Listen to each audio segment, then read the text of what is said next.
आरोप के छ भने यो दुईटा दलहरू रातारात किन मिलेका हुनु भने यिनीहरू एकअर्काको भ्रष्टाचार ढाकछोप गर्न खोज्दैछन्। भुटानी शरणार्थीको ढाकछोप गर्न खोज्दैछन्, गिरिबन्धुको ढाकछोप गर्न खोज्दैछन्, डेडिकेटेड ट्रङ्क लाइनमा ठग्न खोज्दैछन्। यिनै आरोपहरू हुन्, यसबाट पनि भाग्ने होइन। योभन्दा अघिल्लो सरकारले भुटानी शरणार्थीको विषयको जहाँ टुङ्गाएको छ यो सरकारले प्रष्टसँग भन्नुपर्छ। यति अनुसन्धान भइरहेको छ, यतिलाई अभियोजन भएको छ, यति थप अनुसन्धान हुन्छ, अदालतमा विचाराधीन छ, यो विषयमा निर्दोष एउटा पनि छुट्दैन, दोषी एउटा पनि उम्कदैन, यो विषयमा कहीँ तलमाथि हुँदैन भन्ने कुरा सरकारले आफ्नो व्यवहारबाट आश्वस्त पार्नुपर्छ। गिरिबन्धुको बारेमा विषय उठेको छ। गिरिबन्धुको प्रकरणका सन्दर्भमा अदालतले स्पष्ट आदेश दिएको छ सम्माननीय सभामुख माघ 24मा 80 सालमा। जुन सरकार आए पनि यो गर्नै पर्छ, यो सरकारले पनि गर्नुपर्छ, जे गर्नुपर्छ भनोस् र गरोस्।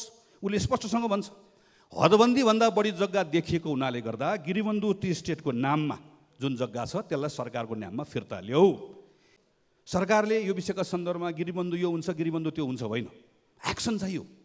तुरुन्त जग्गा फिर्ता ल्याउनु पर्यो, त्यो समिति बनाउनु पर्यो, देशभरि यसरी जसले जग्गा दुरुपयोग गरेको छ उनको जग्गा खोसिनु पर्यो, जग्गा फिर्ता ल्याउनु पर्यो।